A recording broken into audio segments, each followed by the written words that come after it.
मैं उत्तर प्रदेश पुलिस का सिपाही हूँ और यूपी डायल 100 में तैनात हूँ। मैं अपने इस मैसेज के द्वारा माननीय मुख्यमंत्री और डीजीपी महोदय के संज्ञान में लाना चाहता हूँ कि किस प्रकार से अधिकारी हमारा शोषण कर रहे हैं और मानसिक रूप से परेशान कर रहे हैं।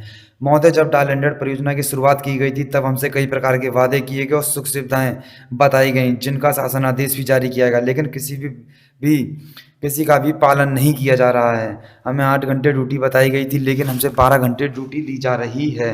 शिफ्ट चेंज वाले दिन 24 घंटे रेस्ट दिए जाने का आदेश था, लेकिन रेस्ट देने की बजाय 18 घंटे में से मजदूरों की तरह ड्यूटियां ली जा रही हैं।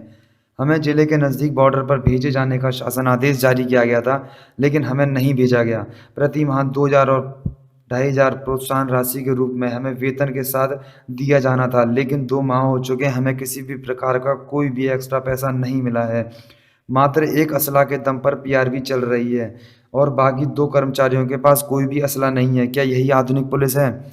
छुट्टी हमें किसी भी अधिकारी द्वारा नहीं दी जाती है। डायल 100 का कर्मचारी बताकर हमें वहाँ से टाल दिया जाता है और भली बुरी बातें सुनाई जाती हैं। थानों में डायल 100 वालों को रुकने नहीं दिया जाता, ना ही उन्हें मेस में खाना दिया जाता है और ना ही पानी पीने दिया जाता है और ना ही हमारी गाड़ी को थाने में खड़े होने दिया जाता है। हम डायल 100 वाले फिर कहाँ पर जाएं? थाने के एसओ हमें अवैध खनन माफियाओं, सट्टोरियों, शराब तस्करों को पकड़ने नहीं देते। वे खुलेआम अवैध काम कर रहे हैं, क्योंकि वे थाने के एसओ को महीनादारी देते हैं। अगर हम उनके खिलाफ कार्रवाई करते हैं तो हमें उन एसओ द्वारा धमकाया जाता है। जब हमारी पीआरवी किसी आरोपी को पकड़ कर लाती है तो उसके खिलाफ कार्रवाई करने की जगह थाने के मुंशी द्वारा उसे पैसे लेकर के छोड़ दिया जाता है। उसके खिलाफ कोई भी कार्रवाई नहीं की जाती है। अगले दिन वही हमारे सामने सीना तान कर घूमता है और खुलेआम अवैध कार्यों को करता है।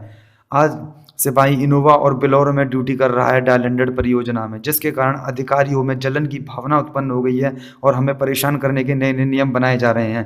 प्रतिमाह थाना बदले जाने का नया फरमान जारी कर दिया गया है।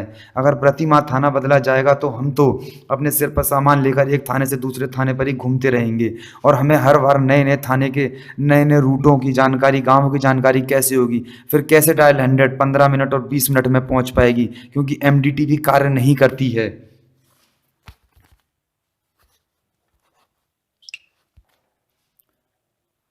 थाना बदले जाने का मूल कारण है पीआरवी डायल 100 द्वारा अवैध कार्यों को रोका जाना और उनके खिलाफ कार्रवाई किया जाना।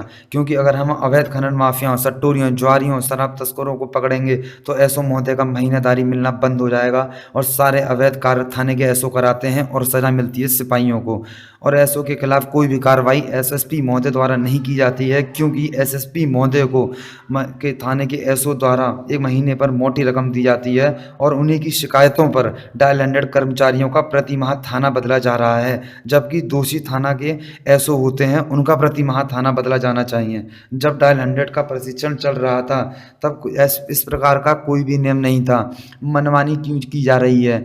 हमें परेशान क्यों किया जा रहा है? आदेश तो डायल 100 के लिए और भी थे, लेकिन उन्हें लागू नहीं किया गया। सिर्फ परेशान करने वाले नियमों को तुरंत से लागू कर दिया गया है। डीजीपी महोदय के आदेश पर डायल 100 कर्मियों का सम्मेलन किया जाता है, जिसमें उनकी समस्याओं को सिर्फ सुना जाता है। उनका किसी भी प्रकार का कोई भी निदान नहीं किया जा सकता है, सिर्फ लेक्चर दिए जाते हैं।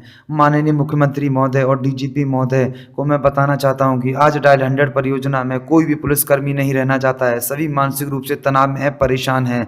अगर आज यूपी 100 से निकलने के लिए पात्र पत्र मांगे जाएं तो एक भी सिपाही डायल 100 परियोजना में नहीं बचेगा। हम डायल 100 परियोजना में लगे पुलिस कर्मचारी, चाहे अलीगढ़ जनपद हो, चाहे हाथरस, चाहे एटा, चाहे अलीगढ़, हम डायल 100 से निकलना चाहते हैं। हम डायल 100 परियोजना में नहीं रहना चाहते। मैंने अपना वीडियो इसलिए नहीं बनाया क्योंकि अगर मेरी पहचान खुल जाएगी तो मेरे अधिकारियों द्वारा मेरा शोषण किया जाएगा, इसलिए मैंने अपनी पहचान को छुपाया है। मैं सभी मीडिया, न्यूज़ चैनलों व पत्रकार बंधुओं से निवेदन करता हूं कि हमारी आवाज़ और दर्द को माननीय मुख्यमंत्री महोदय और डीजीपी महोदय तक पहुंचाने में हमारी मदद करें, जिससे हमारे साथ हो रहे शोषण और अत्याचार पर लगाम लगाई जा सके। हम आपके सदा आभारी रहेंगे। जय हिंद, जय भारत।